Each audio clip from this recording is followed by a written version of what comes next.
Hello again, everybody. This video I'm going to try and teach you a way to use the pen tool in Photoshop to make selections. When I first started playing around with Photoshop, or even actually a long time into my use of Photoshop, I never really understood the pen tool and how it worked. Well, it's a godsend when it comes to making selections, and it's actually so easy to use. I don't know what I was doing all these years. So I'm going to try and just pass that quick little tip on how to make selections with the pen tool. The pen tool is this one right here. You can see I just clicked on it. Just need to make sure you have a couple things checked off for this to work the right way. This button here needs to be checked off, and you just need to have the regular pen tool checked up here.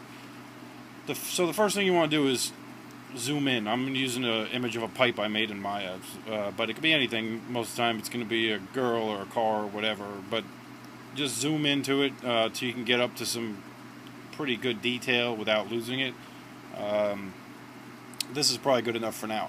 So you select your pen tool, and I always like to try and start on a straight section. It just seems to work out a little bit easier for me for that way. So you make your first key point on the line as close as you could possibly get it. So your first mark is right there. Now the pen tool is kind of strange. If I was to just click on the next spot, I could drag it around. Okay, you see I make that nice arch, and then I try and click here and it becomes all funky. It starts making these curves to match this point over here. Well, the easiest way to change that is first undo that, and you're going to hold down Alt, and you're just going to click on this this box right here, and that eliminates the next point of where this curve would create. So it allows you to continue on this curve any way you want it. So again, you look for another point. So this is going to have this little curve here. You don't want to go too far out to try and make that curve. So you just click on a point that's a little bit farther than that curve, which will be around here, and then you drag your pen any way you need to kind of match that curve.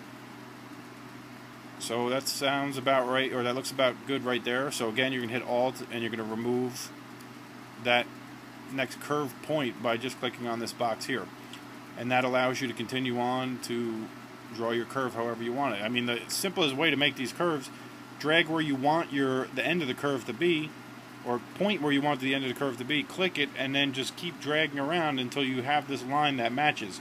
The further you pull it, the sharper you're going to have a point by your last key point. I forget what they call those in Photoshop, but the smaller and the closer is going to be the less of a curve. So you're just going to basically match your shape. That looks about right there. You're going to hit Alt, click on that. I think Alt, click, and that eliminates the next point. Now I'm just going to buzz through this real quick just to show you basically towards the end of it what happens. So you can just kind of watch my workflow here. I missed that point there. And these are always editable. See, now you can see where this is too far in. You could grab this tool right here,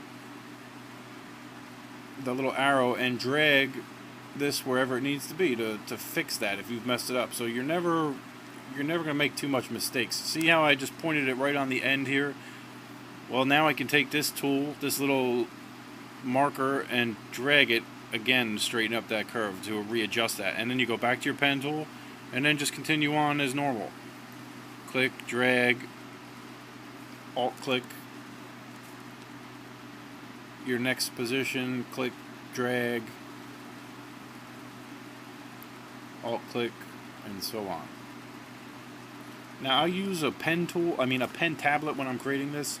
When I work in Photoshop, if you don't have one, it's probably the best investment you're going to make if you're serious about Photoshop. It's one of the best tools. It really feels like a pencil or a pen, like you're drawing on your computer. They make these things so much better than they ever were before. I guess this could all be done with a mouse. I've never actually used a mouse to do it. It's probably a little bit more tricky, but if you're comfortable with a mouse, then whatever works for you. Alt click. Go to the next point. You never want to go too far out to the next point because it makes it hard to make the curve follow. So just kind of, use your judgment. You'll learn as you're using this tool where things, its limits.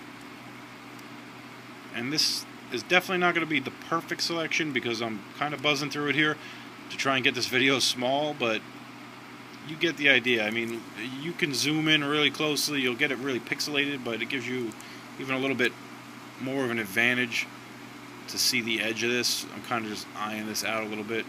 Alright, and then you got a little bend here, so you want to bend it in a little bit, kind of match that bend, and then finish this off by just connecting. Now I can see already right here that this is a little bit too far in. So again, it can always be adjusted. You just grab this tool here, you click on anywhere on your line, and you're going to come up with these points. Now you adjust these points, it's going to have an effect on the other points you created, so you're going to have to realign a few different things probably. But so you're going to adjust there, and you adjust there, and that looks like a pretty much like overall a good selection.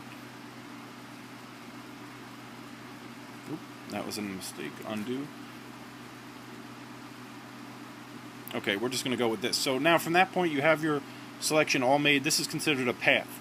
So you're going to go to your paths channel, or your paths box I should say, tab. I already created one here and I named it 1 just for a test. This is my new path, path 1. And on my Apple, you're just going to hit Command, the Apple sign, and click on this. And I believe on Windows it's probably Control or Alt, but you'll figure it out because you'll see these turn into the dashes here. So again on Apple it's Command and you're going to click on your path, and that basically turns it into a selection. So I'm going to copy it right now, edit, copy, and I'm going to create a new document just to show you what this looks like. And we'll just give this a background color of black and create a new layer, and now I'm going to edit, paste, and there it is. Now you can see it's still got a little bit of white around here because I didn't make the perfect selection, but there's a way to resolve that. If you go to layer, matting, defringe, usually 1 pixel is good enough, and it kind of cleans it up. You'll see the edges got a little bit better. You could even do, maybe it could have stand it for 2 pixels.